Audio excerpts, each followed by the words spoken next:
Hey there, this is the Resistor Vic podcast. I'm here to get folks thinking about politics as something that's really about regular people like you and me, and to realize that together we can make a difference. I'm Vic Myers. Welcome to the Resistance. This is episode 28 of the Resistor Vic podcast, and tonight we've got Karen Breslin with us, candidate for U.S. Senate in Colorado. This is actually her second trip back. We're having her on to get an update and see how things are going. But first, wasn't today an interesting day in the Congress? I mean, you got Kristi Noem up there lying her butt off and getting called on it. That was the best part. And then if you haven't seen the hearings, go look them up. They're on just about every podcast. But she was asked things like, have you ever deported a U.S. citizen or a military veteran? And she said, no, we have never done that. And so the guy that was questioning her put a Zoom, his aide held up a tablet, and there was a Zoom meeting with a guy in South Korea who was deported, a two-time Purple Heart awardee from the Gulf War, from Panama. And he's been deported. And she was just getting slammed. She actually ended up leaving the meeting early because she was getting too much heat. And she made up an excuse about having to be somewhere else. And then there was another one with Dan Bongino, I think is his name, the head of the FBI, in there to tell us about what a great threat Antifa is. And the questioners to him were like, how many Antifa people are there? Where are their headquarters? And this guy just looked typical of the Trump administration, a bumbling fool. But that's enough about that. We have a much more interesting guest than me. So, Karen, welcome back. Thank you, Vic. Thanks for having me. Oh, I'm happy to. And let's start right off for those of you who are going to be listening and say, wow, you know what? I really want to help this person in her campaign, whether it be through volunteering or donating money, which frankly is the most important thing right now, but it's a Christmas season. But anyway, you know what I mean. If you look down at the bottom, and for those who are only listening and not watching, it's Breslin, BRESLINFOR, Colorado.com, Breslin for Colorado.com. Karen Breslin, tell us how things are going. Well, campaign work is one of the hardest things I've ever done in my life. And I've had tough jobs before and tough professional situations, but this is by far the most challenging professional thing I've ever done. This is my second intensive campaign, my third campaign overall. And this one is in some ways the most rewarding and in some ways the hardest. You never feel like you're doing enough. You're always scrambling to catch up. There are 1,000,001 details to attend to. Staying on top of this insane administration is a job unto itself. And so it's just, it's a lot, but it's also really rewarding. I've been to 25 counties. I've been in front of thousands of Democrats at this point, probably a couple thousand, I would guess, maybe 3,000. And, people love to hear from candidates. And I'm sure they get sick of our speeches after a while, but they really do appreciate us. Depends on the speech. Yeah. But I've had people come up to me and not really say anything to me except hi, and they'll throw their arms around me and hug me. And it's the most lovely thing. But it is a hard work for sure. But I'm holding up, and my team's holding up. I've got some great young volunteers who just keep hanging in there with me, and so we're getting it done. Well, you're working to unseat Hickenlooper, which makes me want to hug you. So tell people, for those who didn't see you on here last time or don't know about you yet, what does Karen Breslin bring to the table? I am a political science professor. I've been doing that for about 30 years. And to be a political science professor, the credentialing usually is a PhD in political science. I have a master's degree. I have a law degree. which is a pretty good credential for political science as well. And then I did additional graduate coursework in international studies at DU's Corbell School. So come to this with that educational background. I worked for 25 years for the National Park Service in various capacities, retiring as senior policy advisor to the regional director. I was assistant regional director for communications, legislation, and park planning, which is essentially how we're going to serve the public. That's the planning piece of it, facilities and that sort of thing. And I was a reporter covering Congress in 1992 and the executive branch for another 7 years on top of that here in Colorado. And so, as well as developments in the state. So I bring to the race a pretty comprehensive background in federal law and policy. And I forgot to mention that I'm also an attorney and have done public interest litigation, which is litigation that basically vindicates the public interest. So community groups that want to sue a government over, a violation of law or some policy that they feel is ill-advised. Those kinds of cases are considered public interest. They don't pay very well, but it's rewarding work. So that's taught me a thing or two about the U.S. Constitution. It's taught me quite a lot about the court system and how difficult it is to achieve political change through the courts. And so here I am in the political environment now, trying the electoral process, because I've kind of done it all. I went into journalism to change the world. I had that idealism that a lot of people of my generation had, looking at what was happening in the 60s and in the early 70s and wanting to be a part of leaving the country better than I found it. And I don't know how you feel about it, Vic, but I look back so kind of fondly at the level of hope and optimism that we had, post Nixon, getting Nixon out of office, getting the Vietnam War wound down, and Jimmy Carter coming onto the scene. He was an entirely different sort of political actor. If I told you how I felt about all that, we'd have to have a different episode. Okay. Well, for me, it was a time where I believed that the country was going to go in the right direction.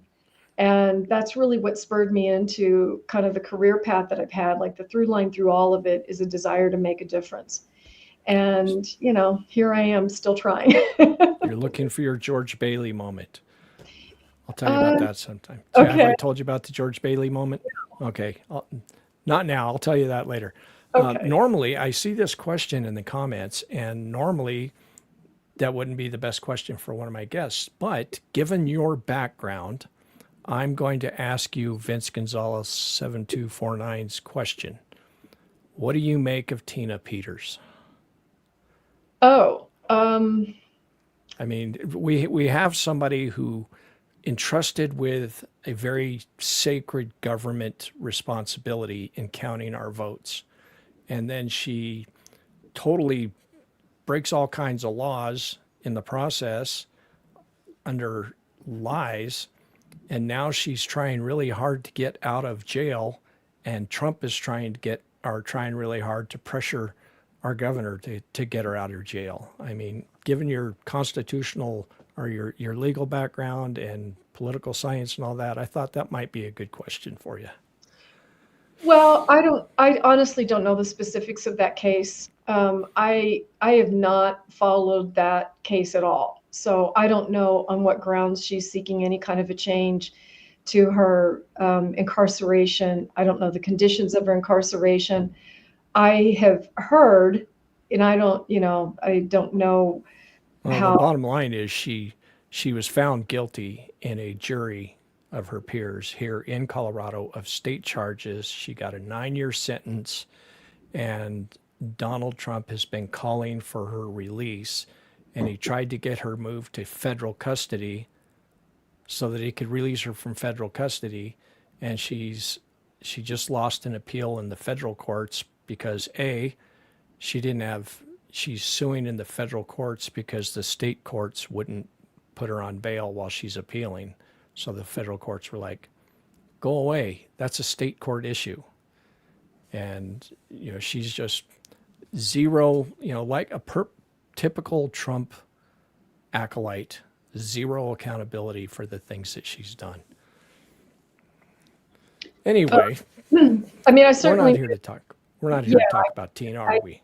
no, I can't say anything useful, I don't think. I know Okay. it's convicted. I know it was related to the election. That's about as far as my knowledge of Tina Peters goes. Are you trying to tell me that you're way too busy to be keeping up with the gossip rags? Well, I don't know if it's gossip rags, and maybe it's something that I should have paid more attention to. But honestly, it's just there's just On too it? much. No, that's not that big of a story given everything that's going on. Yeah. I'm a political nerd. I read any and everything political. So, and I don't have the pleasure of going out and campaigning, so I have more time to do it. Oh, nice. Where was I? I lost my notes. There it is. I'm clicking on the wrong button. So, one of the things that I've noticed in your recent TikToks is you're starting to put more emphasis on AI, which really lit me up because I recently read a story in the AP about Customs and Border Patrol using license plate readers all across the country and then working with local law enforcement. They'll call up local law enforcement and say, stop this vehicle. Local law enforcement makes up a reason, searches them, and if they can find any reason at all, arrest them, confiscate their stuff. And Border Patrol, that we're talking about literally all across the country, they're doing this. And they're using AI to help them do it. So when I saw your recent posts on TikTok, and on TikTok, you're Breslin for Colorado also? I think so. Yeah. Yeah. Follow her. If you're on TikTok, go follow her there too. That's fun. It might be Breslin for U.S. Senate. I can check here real quick instead. I think you're right. I think it is U.S. Senate. But you're on Facebook as well? Yes. And I think the only thing that's actually Breslin for Colorado is the website. It's Breslin for Senate. Yeah, Breslin for Senate. So check her out on Facebook and TikTok as well. So tell us what is it about AI that has put this at a high place in your campaign? Well, just in the last, I don't know, couple of months maybe, pretty recently, there is just a growing awareness of the dangers. And this is partly because books have come out. There's a book out, I think it's called If Anyone Builds It, We All Die, which is a pretty inflammatory book title, but one that certainly catches one's attention. And so those authors are making the rounds to the various programs. There's a organization, a nonprofit public interest organization, from what I gather, that is dedicated to AI safety, and the individual who runs that or is executive director or has some key role in that, Tristan Harris, I believe is his name. He's making the rounds as well, has been for a while. Jeffrey Hinton, who is the Nobel laureate in computer science, I believe, very recently considered, quote, the godfather of AI. He is making the rounds. He was on 60 Minutes not too long ago. So all of these individuals are starting to stir the pot about the long-term safety or even short-term safety of AI. And then there have been recent stories as well of, I think there's been 2 children who have committed suicide after chatting with an AI chatbot. Yeah. So given that, what does that mean for a Senator Karen Breslin? What do you think, or where do you want to use what you're talking about? What is it that you want to do about this? Well, the problem is bigger than, okay, so children committing suicide with a chat because of a chatbot giving them information. That's dangerous enough. There's a psychosis that is setting in for people who have lots of conversations with chatbots, because the chatbots kind of reinforce your thinking and then sort of mislead you into thinking that there's something exceptional going on in your thoughts, like you're just some kind of a genius or something. And so people are losing touch with reality because they're spending so much time in the AI. So that's Are you one. telling me I'm not a super good speech writer? because that's what it tells me all the time.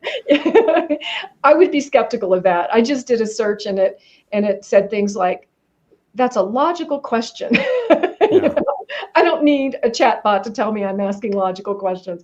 But that's a category of harms that, that it's technology that is messing with people psychologically and causing harm. So that's one piece of it.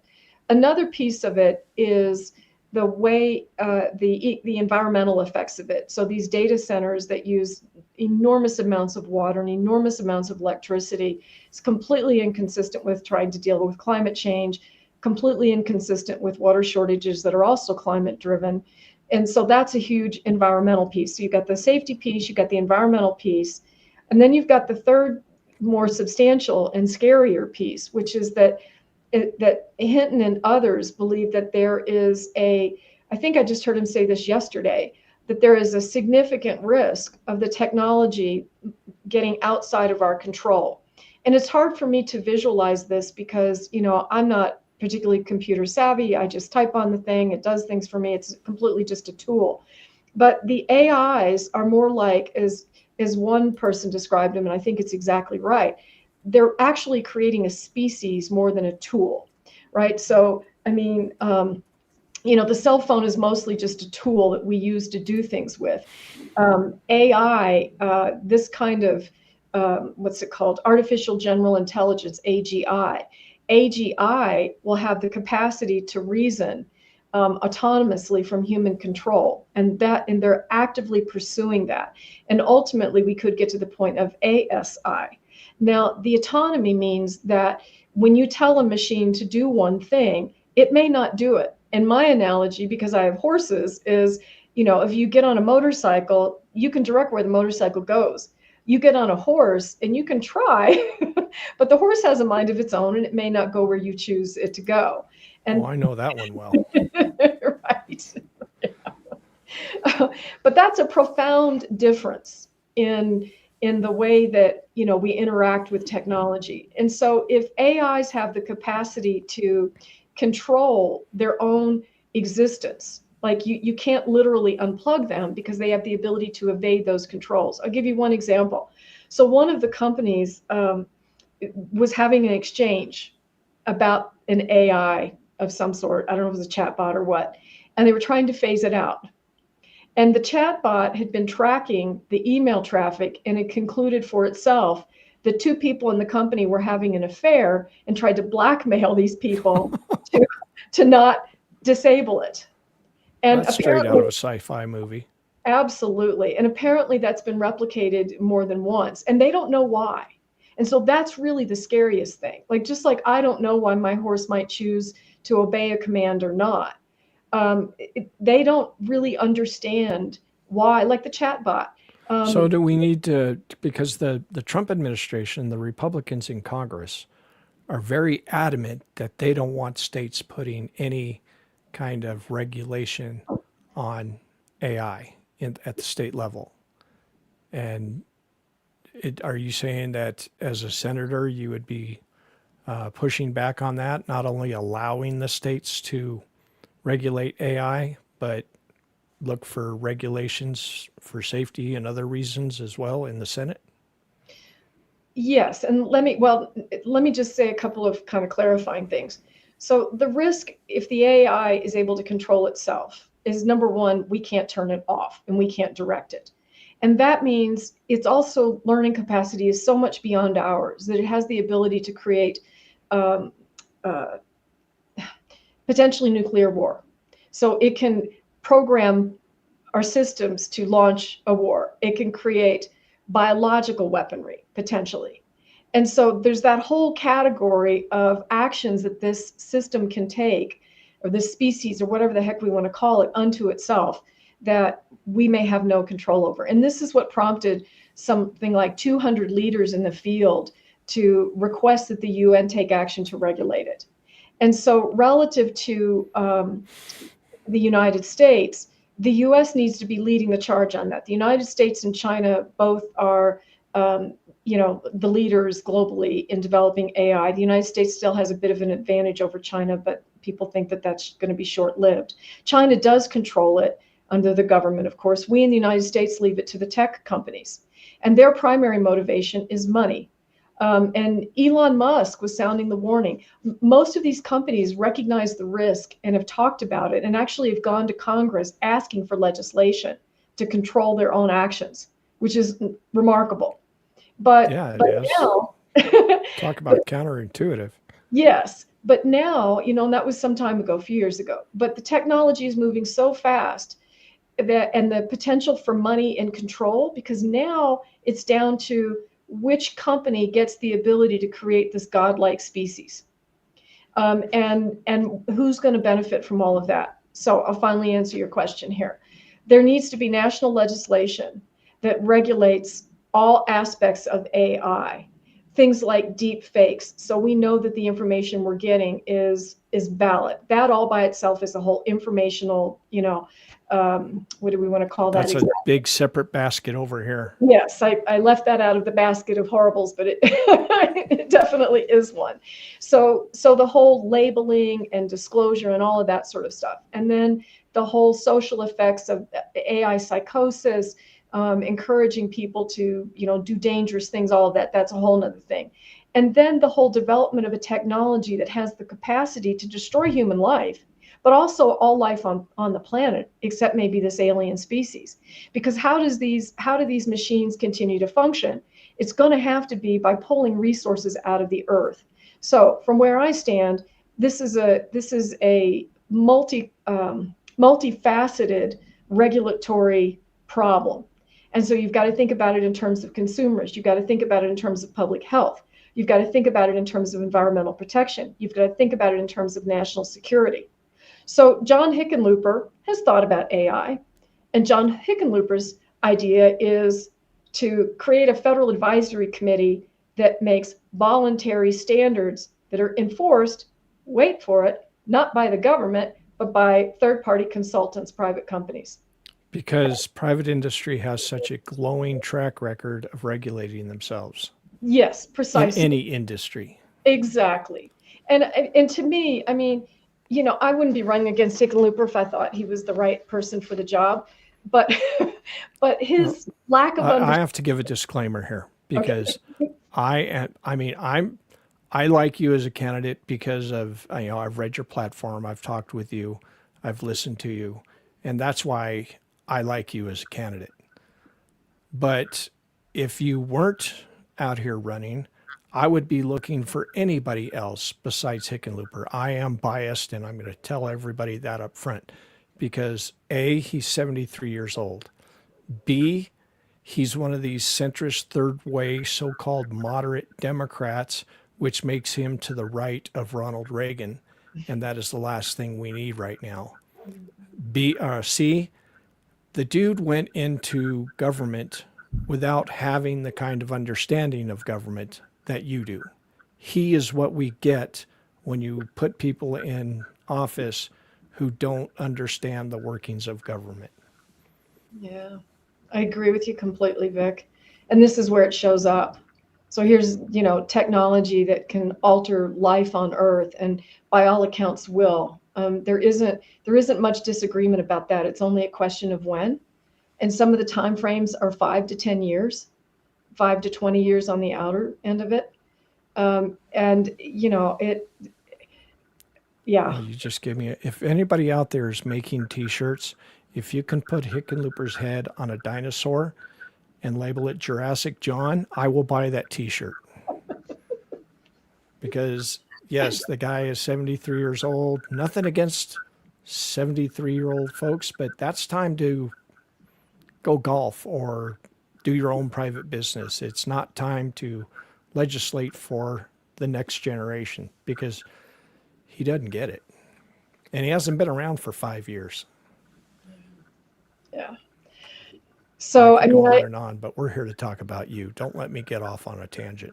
Oh, no, yeah, I agree with you completely about everything you said. And it's an enormous undertaking to regulate this industry, but it should be done at the federal level, because I will agree with Trump that you don't want a patchwork of 50 states trying to do their own thing. But that means the federal government needs to get off the dime. And right now, the federal government has not.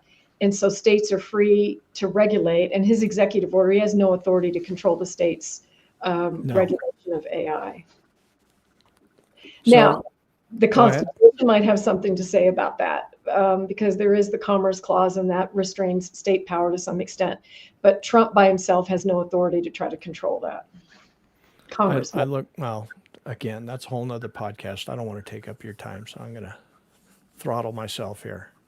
So tell me about how the campaign's going. You said you've been to 25 counties? Counties, yes, 25 counties. Well, You're halfway there almost. Yeah, there's 64, so we've got a ways to go, but I hope to get to a bunch of the other ones over the next 8 weeks, because if anybody's watching this, I get on the ballot. Hickenlooper may use the petition process where you get a lot of signatures, but I get on the ballot through the caucus and assembly process, and that begins in March. So all of the active campaigning for those of us who want to get on the primary ballot, that has to be done between now and March 3rd if you haven't already started. And I fortunately started a long time ago, so we're not in too bad a shape on that front. I would say that, the new development, Vic, I think is that State Senator Julie Gonzalez got into the race. And unlike myself, Julie was able to generate a lot of media attention. And I was left out of the coverage, which was... I'm glad you brought that up, because I saw some of the comments. Somebody posted something about Kyle Clark.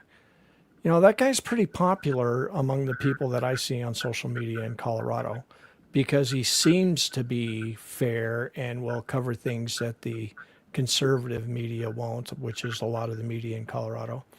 But then he responded to somebody asking about why he's not covering you. Well, maybe you should focus more on helping your candidate get known. It's like, dude, we have this thing in the Constitution called the right to a free press. And the reason we have that is not so that members of the media can choose who the viable candidates are. It's so that they can tell us who's running and let us choose who the viable candidates are. So if any of you folks are fans of Kyle Clark, please drop him a note and remind him of his constitutional duty. We have enough people in the media falling down on the job right now. We don't need all of them falling down on the job. I'm sorry. See, you got me off on another tangent.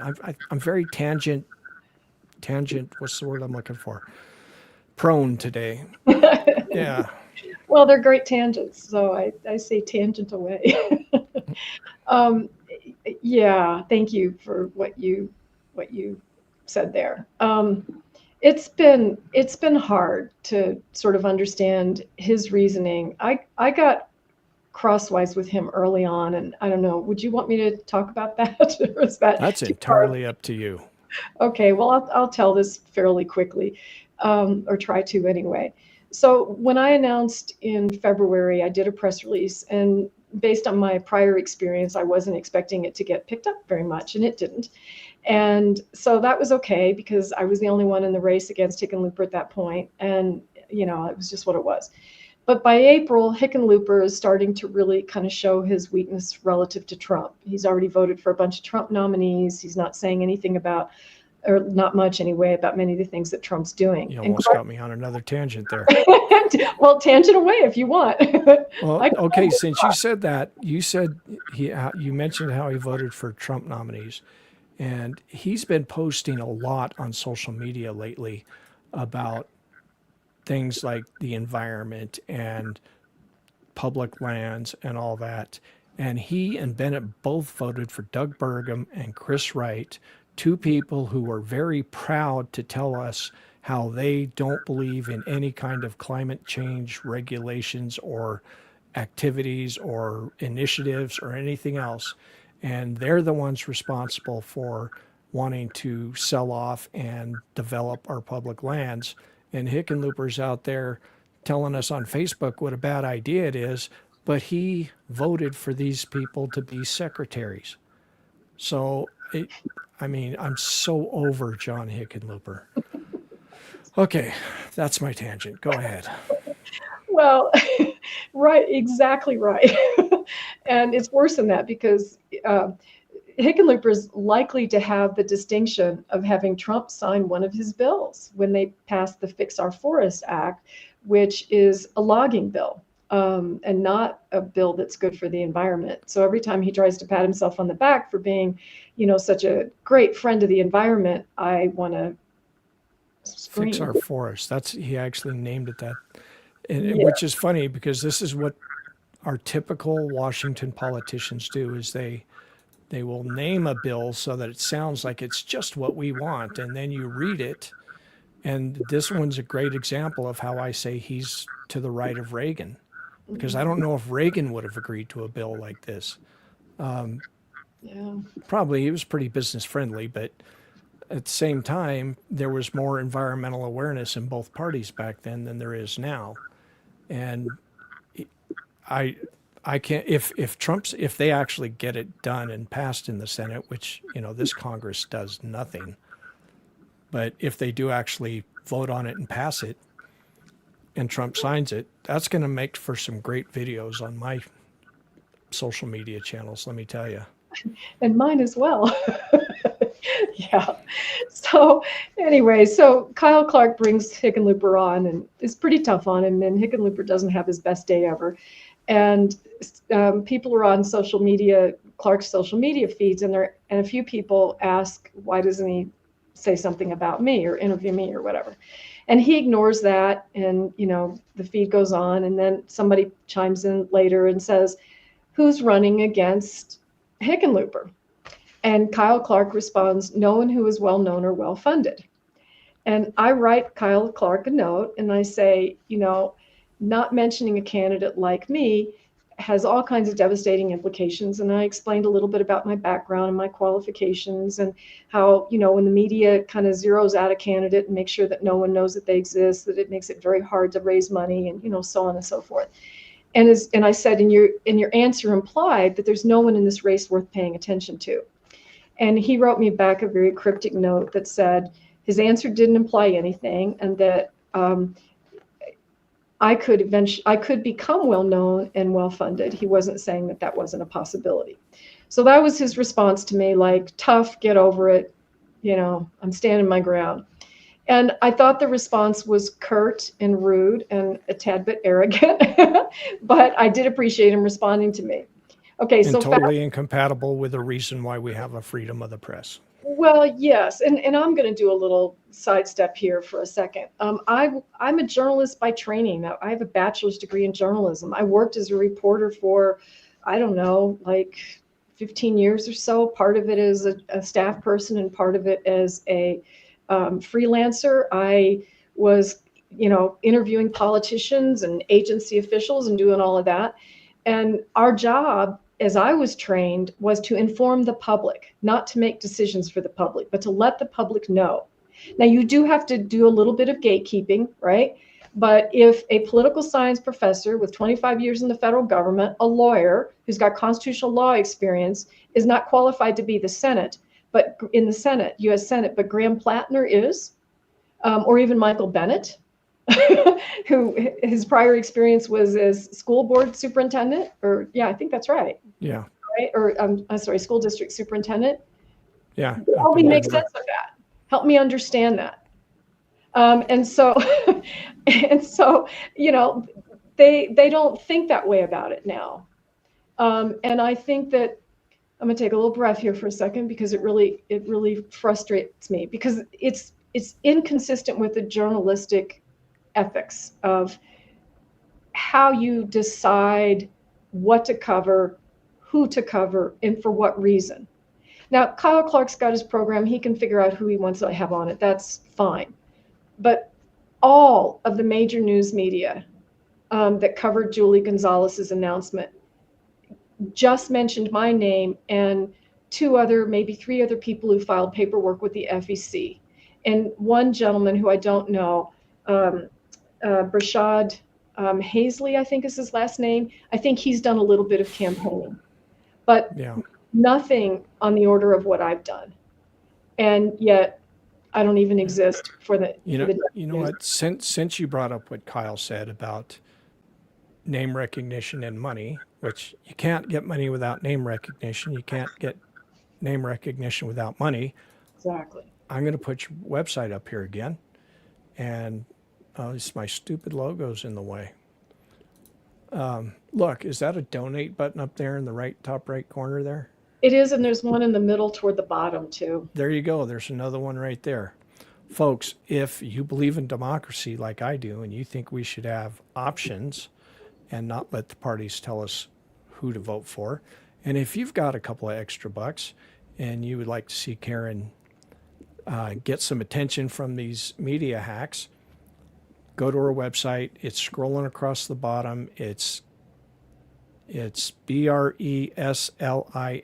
for FOR Colorado.com. Yeah. So we can't say that too many times. Thank you. I appreciate that very much. Yeah. So they've just decided, and I'm honestly, I didn't, I want to be clear. Julie deserves the coverage that she got. She's elected official. She's served her district well. She's well regarded in political circles. I've met her. I think she's a lovely person.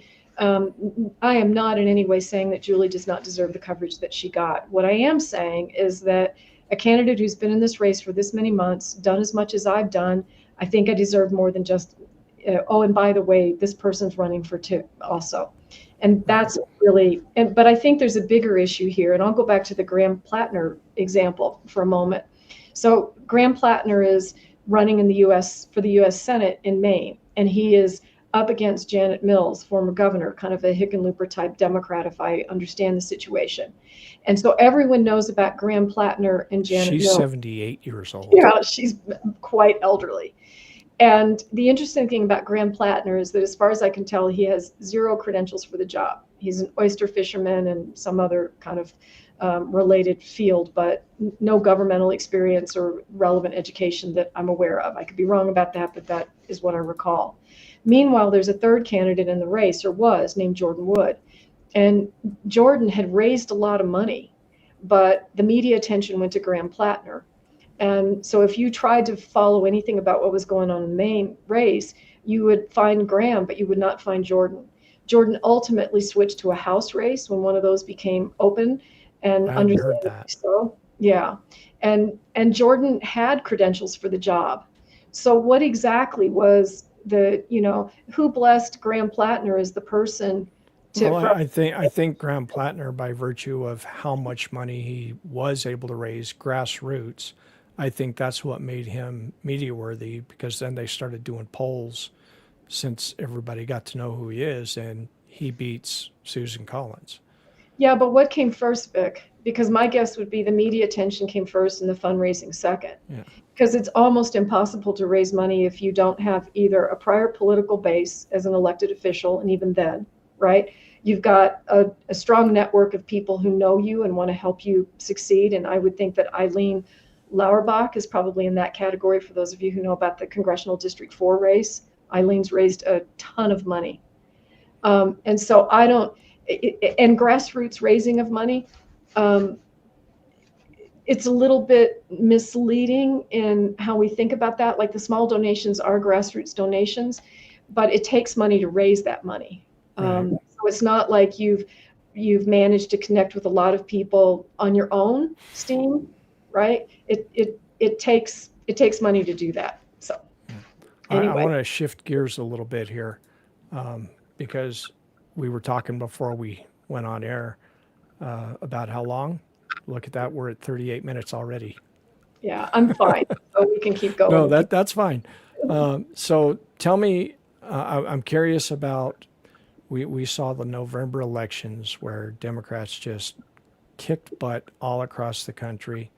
We had Zohran Mamdani in New York, who was basically, the establishment Democrats were doing everything they could to keep him from winning that election. At least that's my view of it. So when you look at his victory, you look at their names are slipping my mind right now, Spanberger and the other one, New Jersey and Virginia, and all the other victories from last November. What do you think about that? Does that give you hope for where we're going?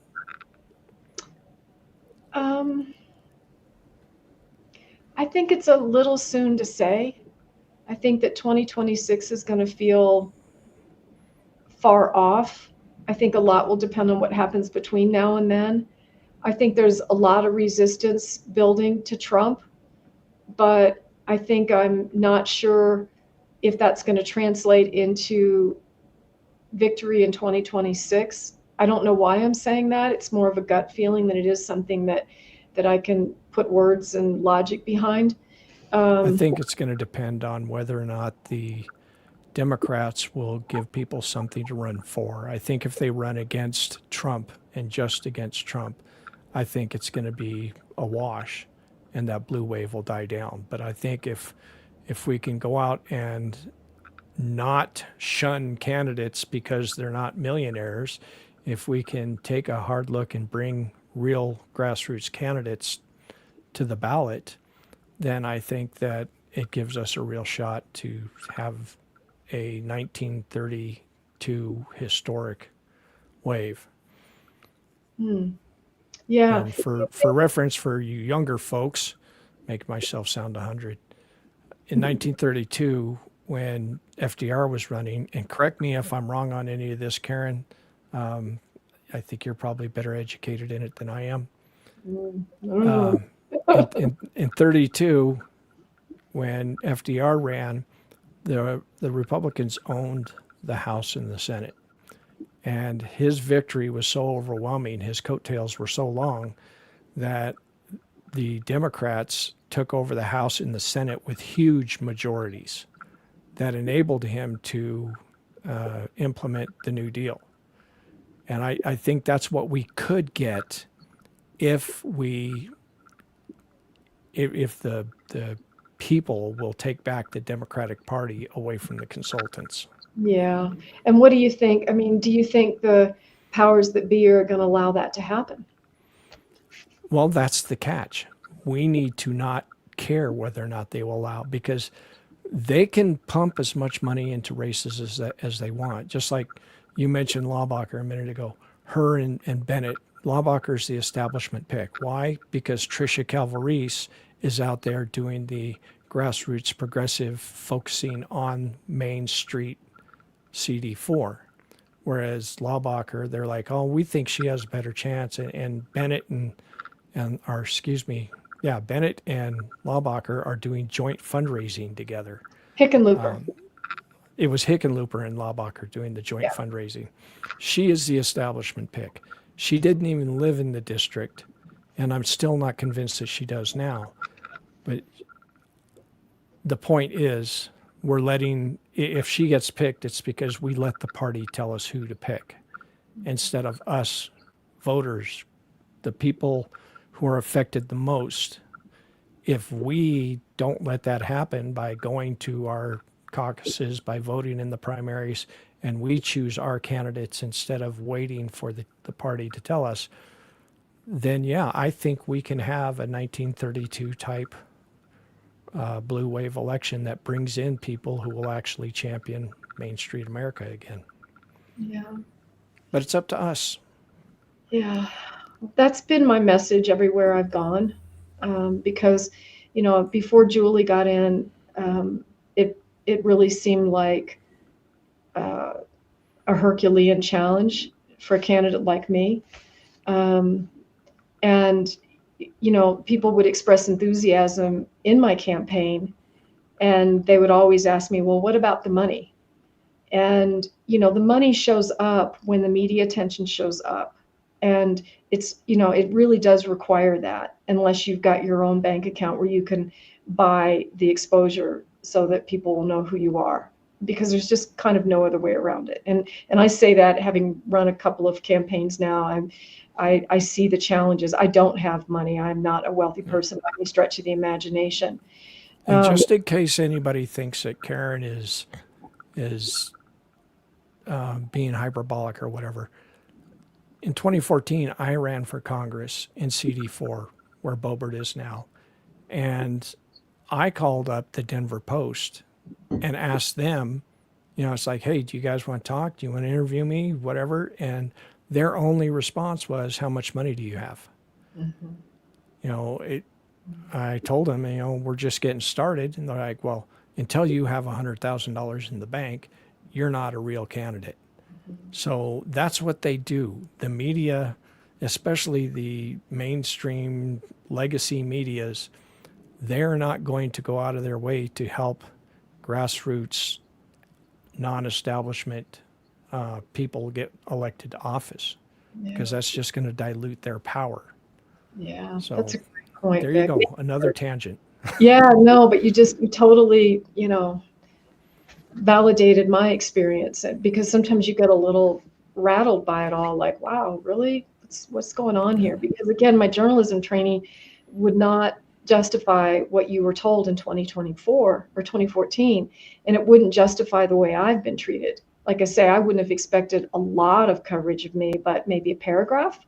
Yeah. And sometimes that's kind of all it takes is for somebody to know that there's actually somebody else who's actively in the race. Yeah, So because a lot of people will look you up if they see you mentioned, by Kyle Clark or the Denver Post or something.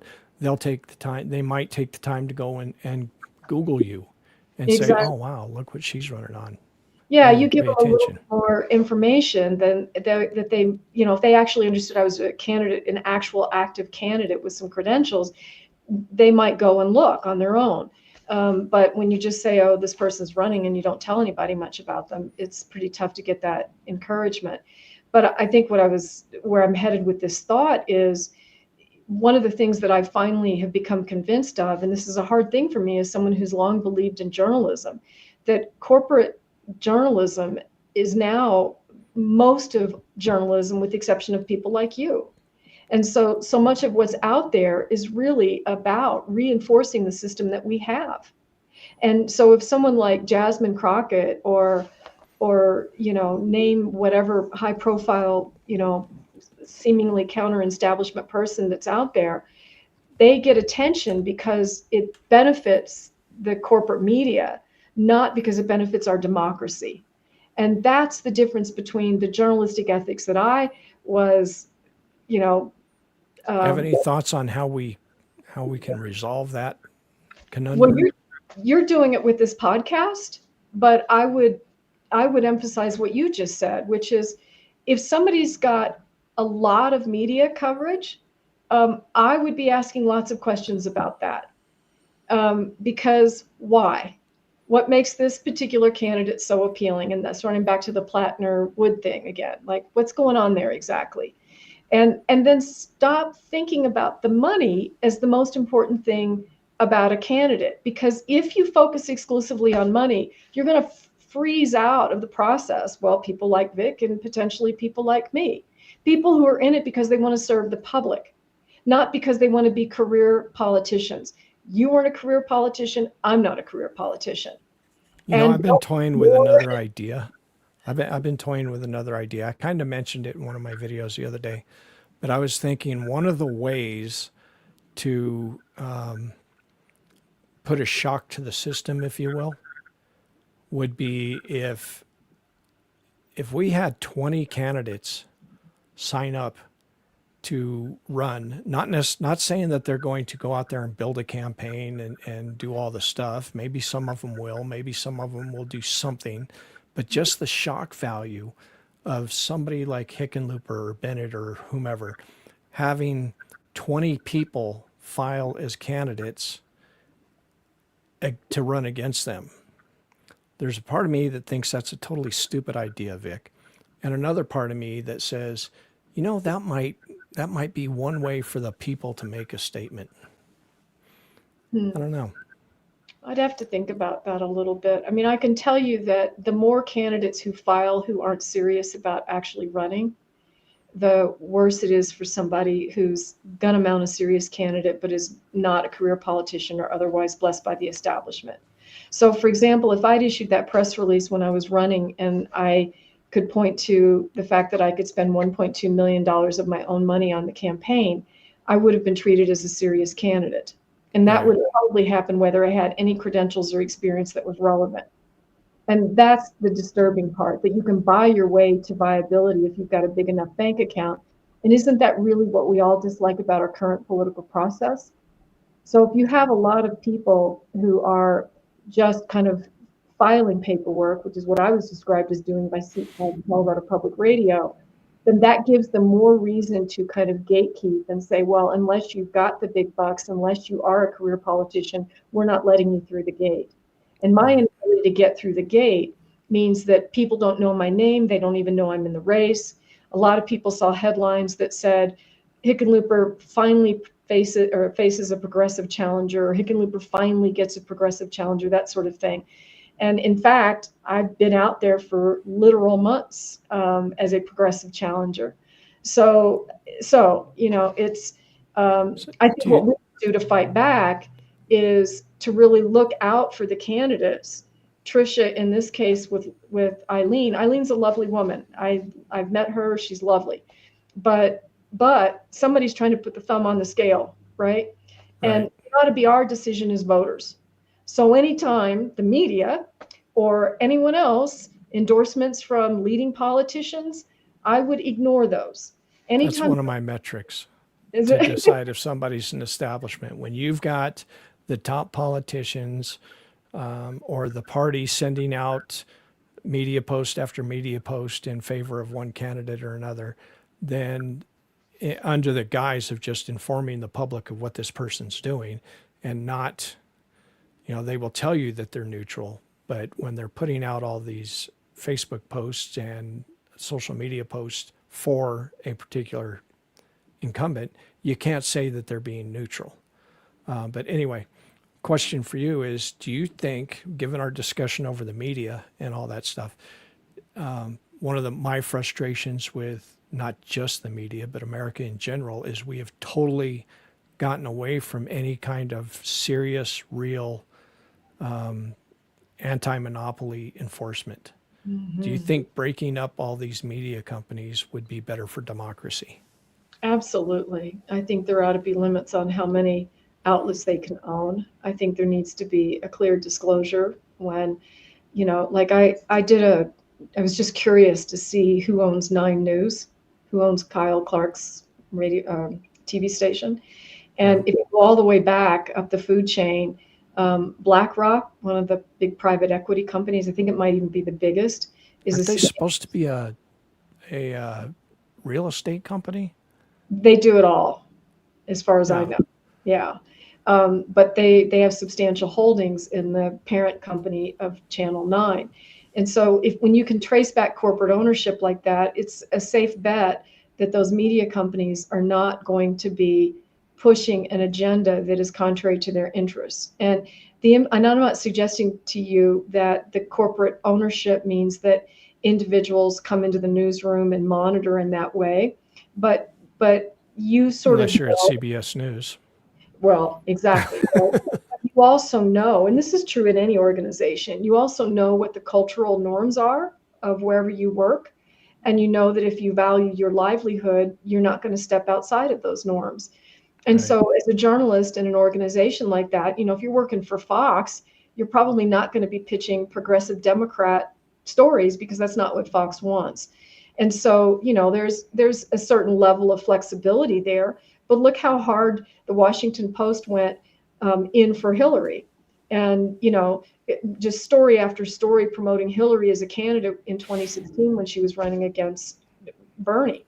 And that, so that corporate influence cannot be overlooked. And when I came up in journalism, there was still a lot of diversity of ownership. There was still hometown newspapers where a local family had a newspaper and, their family prestige was in creating this great journalistic institution. There was still diversity in radio station ownership and TV station ownership. And now it's, a handful of companies. So absolutely, I think that media concentration is a big part of the problem. But now that, AI is going to be in the mix and people are turning away from those traditional outlets, I don't know what that's going to lead to. But for the time being, I would very much be in favor of breaking up those media companies. Okay, we are pushing on an hour, and I haven't asked you your top 3 issues yet, and we need to get that in here for folks. So tell me your top 3 issues that you're running, the top 3 things that 6 years from now I can say Senator Breslin, this is what you ran on. What have you done to accomplish it? Well, I'm just thinking a little bit here about how I want to explain what I'm thinking. I would say that we are beyond.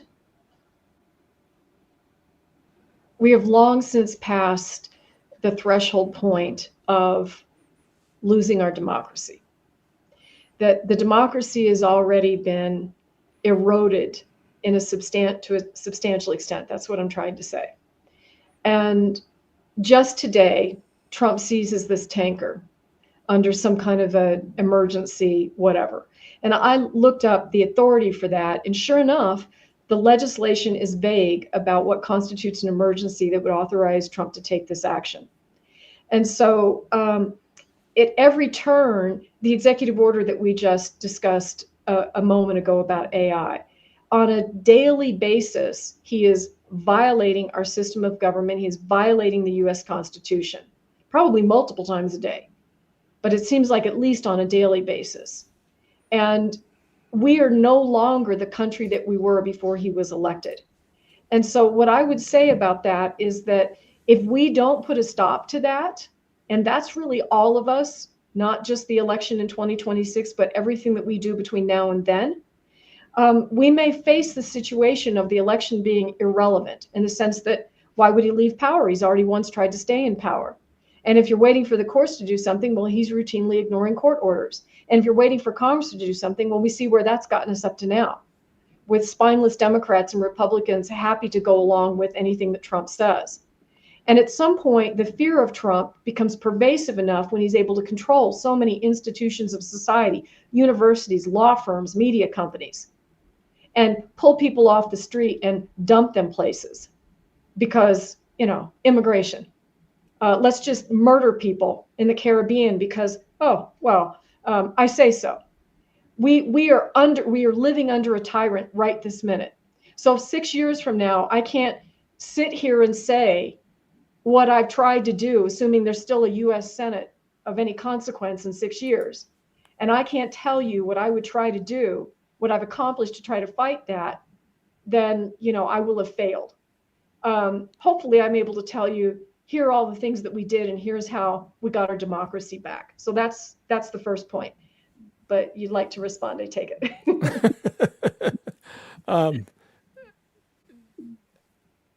Actually, the button that brought you back into the half screen, but we are getting closer to that hour. So there's the one. You've got the last minute or two to make it your last word. Okay, economic fairness. So affordability is about economic fairness. Don't let the media landscape, the commentary people, Ezra Klein, all those people confuse you about what's going on here. People are struggling because the political system is rigged. This isn't a micro problem or a problem in 2025. This is a problem that goes back decades. And so if we're going to actually have affordability again for most of us or many of us, it should be for all of us. That's the first thing to say. But the second thing to say is we've got to get to the root causes of it. That's a tax system that actually taxes the wealthiest of our society and the largest corporations as compared to the rest of us. And then I would, immigration. What's happening with the treatment of people who have come into this country is abusive and horrifying, and I would do something about that. And I'll add a fourth, which is the environment. In my Okay, time. then. So 6 years from now, we can say that you were a part of helping to save our democracy by reinstituting norms in our government, making the co-equal branch of government co-equal again. And let's see, fighting for the environment. You did things to help our grandkids have a place to live. Mm-hmm. And my brain's old. Immigration. Yeah. 4 years ago, or eight, when Obama was president, one of the things that I said was, you've got to do something about immigration because they're going to just use that as a club to beat up on Democrats. We've got to have immigration reform. And they tried, and the Republicans stopped it from happening. And then when Joe Biden got in, that should have been one of his top 3 priorities. Number 1 should have been prosecuting Trump. And number 2 probably should have been addressing our immigration system so that it works. The problem isn't that we have hordes of people coming over the border. The problem is that we don't have an immigration system that works, period. But anyway, I said you could have the last word. So one more time, tell people yourself, where do they need to go if they want to contribute or otherwise sign up to help you? BreslinforColorado.com. Please sign up to caucus. There's a place to sign up to volunteer, and there's also a place to donate. And all of that is what we need right now. And there's the website with the donate buttons all over it, folks. Go and check it out. And there's more information there than we could cover here. How do I get that there? And there you have it. For those of you in the comments, I'm sorry I didn't get to more of your questions. But Karen, thanks for coming on again. And I look forward to, I don't know, maybe in a couple of more months. When's the caucus? Let's see, our caucus is in March, right? Yeah. Maybe we'll talk again before caucus and see how things are going. Oh, well, thanks for that, Vic. And thanks for your time. And thank you for doing what you're doing to try to save our democracy. It's really important work. Just doing what I can, which is what we all should do. Yeah. All right. Don't go away. Okay. And folks, thanks for joining us tonight. Thanks for tuning in and making us part of your day. Good day. Well, folks, looks like we're back at the barn and it's time to call it a day. I sure do appreciate you spending your time with me. If you want to help keep this podcast going by supporting me, you can get a paid subscription on Substack, where I'm Resistor Vic. Or if you're the type that'd rather go to PayPal, I'm also resistorvic@gmail.com. Thanks again.